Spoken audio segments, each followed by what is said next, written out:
রাম পিঠার জন্য পাঠাইছে আর ঠাকু।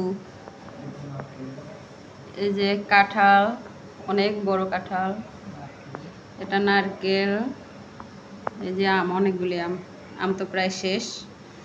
তারপর হচ্ছে দেশি লেবু, এই যে বাচ্চা কাঁঠাল, পেঁপে, পেয়ারা, এই যে সবজি,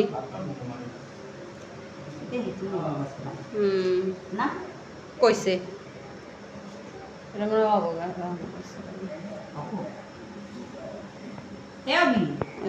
শাক,